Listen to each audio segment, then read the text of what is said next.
This here is going to show you exactly what I'm trying to say about this whole outer Taiwan theory. It is true for the Micronesians, but not for the ancestors of the Polynesians. This is what I'm trying to say. That the ancestors of the Polynesians came from the Americas. And what will my evidence is this right over here. I'm not too sure if people are aware that within Micronesia there is this place called Nen Mandal.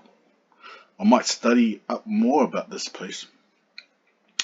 But what I found very interesting, right, when looking uh, up like watching these videos, you can go check it out, Dark Ancient Mysteries, is that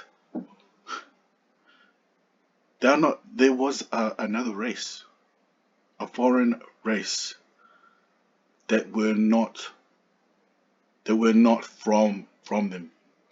I'll give you an example, right? I'll just play this video over here first, just to show you the connection that the of the origins of the first Polynesian people. The origins of the Polynesian people coming from the Americas.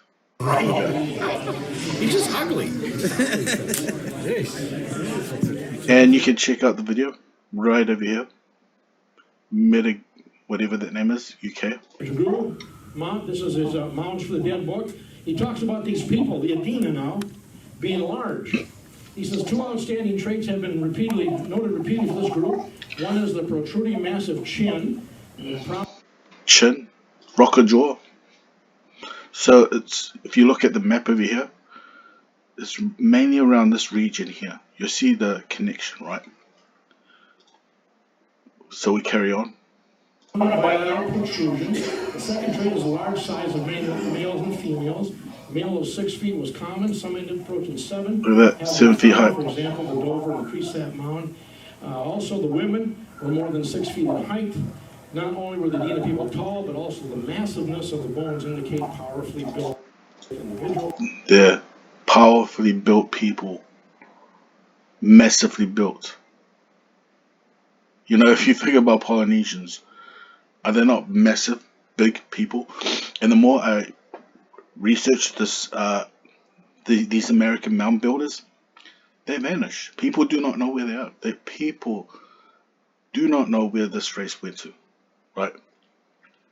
And you know, I always said to myself, I found the location of where Polynesian came from, and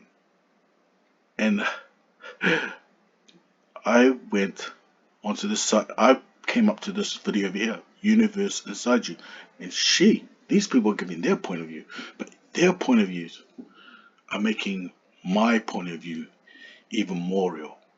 Listen to this. For centuries, and yet, despite its status as one of the most enigmatic Remember, this is in Micronesia.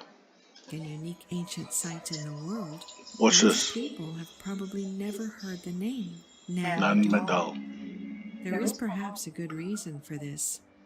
The Micronesian island of Micronesia, look at Pompeii this. is truly in the middle of Pompeii. nowhere, off its shores to the east. There, look at that. Guess where she's pointing at? More than 5,000 miles of open ocean Where until to? you hit California. California. This is exactly where I was pinpointing where the origins of the Polynesians came from. And I'm gonna really aim for it. My way of seeing it now is that the Polynesians came from Siberia or Southeast Asia, somewhere here. The origins of the Polynesian came from. There will be a line, and they spread out to Europe.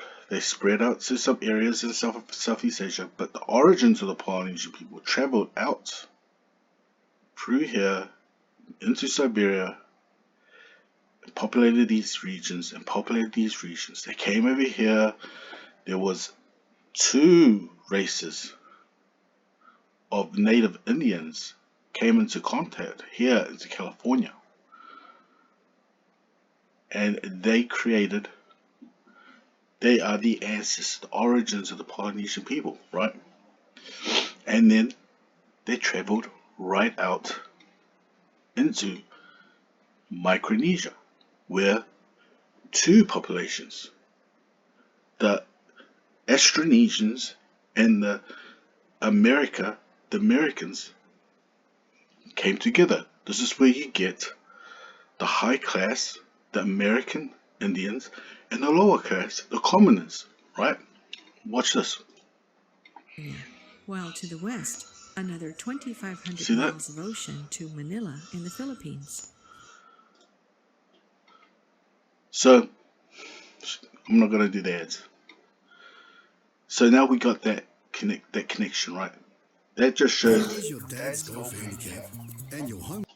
That just shows that there were two races coming from out of Taiwan, coming out of the Americas into Micronesia. And to even back it up, I even watched this video over here. And this is what I found interesting, right? The Saudalor dynasty. This dynasty was in power from approximately 1100 to around 1628. Pohnpeian legend holds that the Saudalor rulers were of foreign origin. This is Pohnpei. This is the people. These are the Micronesians that they're talking about. Notably distinct from the native population. Do you hear that? Distinct from the native population. That means they were two different races. They were not the same race. Okay, they did not come from the same race. The Saudalor dynasty, spanning many generations, presented an intriguing blend of personalities. See that? Inanan Wehi, for example, was an enlightened leader, credited for building a stable aristocracy in Pohnpei. See, Pohnpei. Yet not all rulers were remembered fondly. Sakon Wehi was notorious for his harsh taxation, causing widespread suffering among the populace. A darker tale still surrounds the Saudalor known as Rai Puanlake, who, according to legend, used magic to find and consume the fattest Pohnpeians. See that? Pohnpei was divided into 3 states during the Saudalor reign, each further divided into multiple areas. The seat of power was at Nanmadol, where the rulers developed a stratified title system, assigning particular occupations. Look at that. The Saudalors derived their name.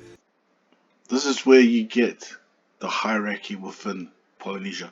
If you look at Melanesia and the history of Melanesia, see, this is what I'm good at. The history of Polynesia, Micronesia. They do not have a chiefly system.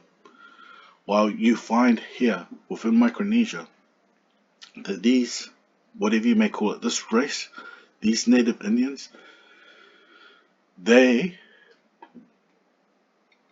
created a system within Polynesia which you will find similar to the people in the Americas.